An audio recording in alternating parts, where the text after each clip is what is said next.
Today is Easter. This is the day when we celebrate the most central component of our faith, the resurrection of Jesus Christ. 3 days back at the table of the Last Supper, Jesus had preached his final discourse to his beloved apostles, the Sermon of Humility. Good Friday, from the pulpit of the cross, Jesus had preached his final discourse to the whole world, the Sermon of Absolute Love. He had bowed his head and died, and it seemed to be the end of everything. Jesus was laid in the tomb, and a large stone was rolled at its entrance. And there the Bible tells us one of the greatest jokes with respect to management. Gospel of Matthew chapter 27 verse 66. So they went and made the tomb secure by sealing the stone and setting a guard. Yes, soldiers were placed at the tomb to watch over a dead man. What a joke. But divinity went beyond all such human conspiracy. Jesus was life, and death could have no power over him. Jesus was holiness, and sin could have no control over him. And so, the empty tomb stands as the spectacular witness to this fact that Jesus rose from the dead. In our life, so often we go through such situations when it seems that it is the end, when it seems that everything is over. Like the big stone that was rolled across the tomb where the body of Jesus was laid. A big stone is often rolled over all our hopes and aspirations. Just as the women in the Gospel of Mark chapter 16 verse 3, we too often ask, who will roll away the stone for us from the door of the tomb?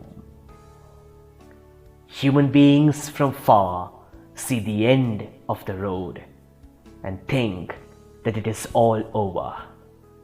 But God from above says that it is not an end. It is only a bend to a new beginning.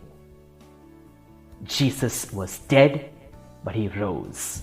And he invites us today to trust and believe that he is there always as the purpose and meaning of our life.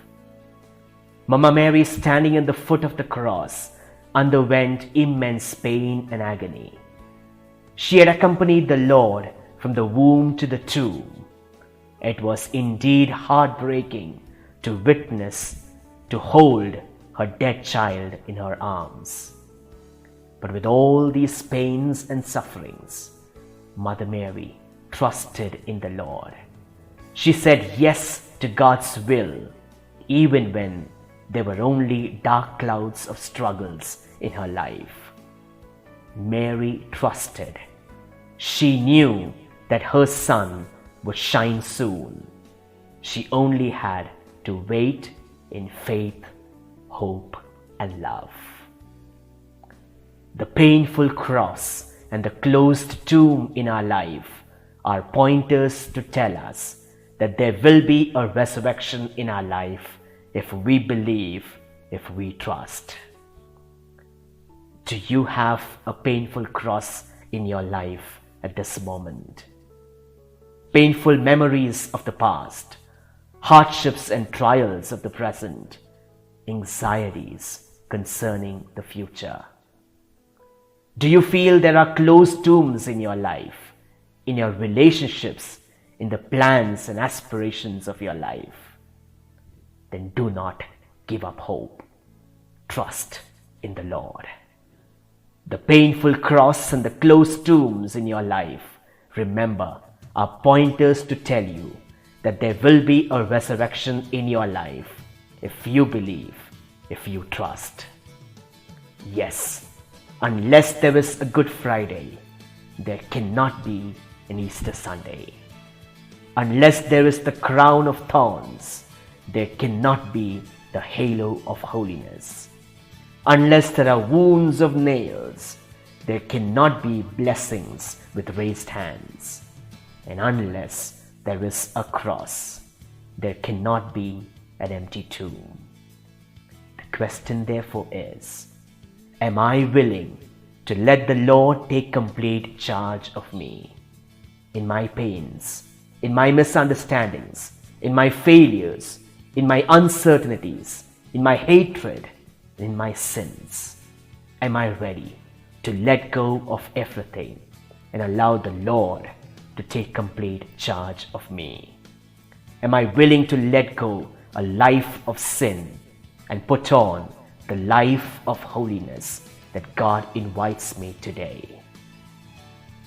The resurrected Jesus today invites, with his glorious body, with wounds in his hands, his legs, and in his heart, to share in his life and in his holiness. Are we willing to give our lives to this beloved risen Lord? In our struggles and hardships of life, God is always with us. Never think that he is far away from you. He is near to you, much more near than what you think.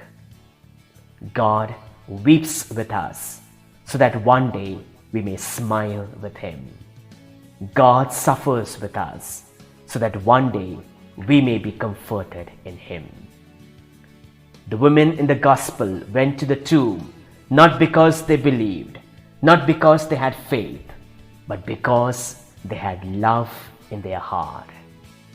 And when you have love in your heart, God will revive your faith. Are there moments when you feel your faith level is low? Are there situations when you don't feel so confident about the future? Then do not be anxious. Fill your heart with love. Love for the Lord, love for the people around you. And when you have love in your heart, God will revive your faith. When you have love in your heart, God will renew your confidence.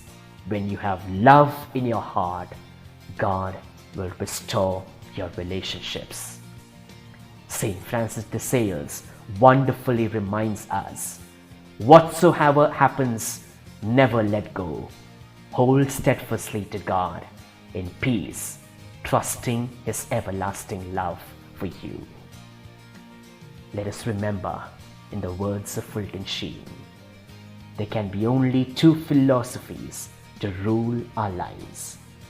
That of the cross, which starts with the fast, but ends with the feast into eternal life.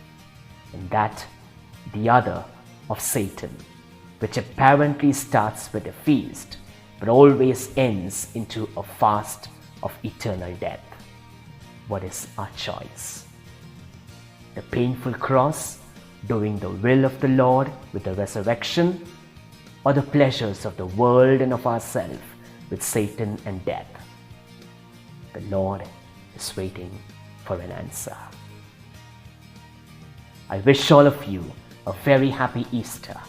May the risen Lord bless all of us, our families, our communities, and our world with his healing love. May God bless all of us, and may we always live Jesus. Father Jijo Manjackal MSFS.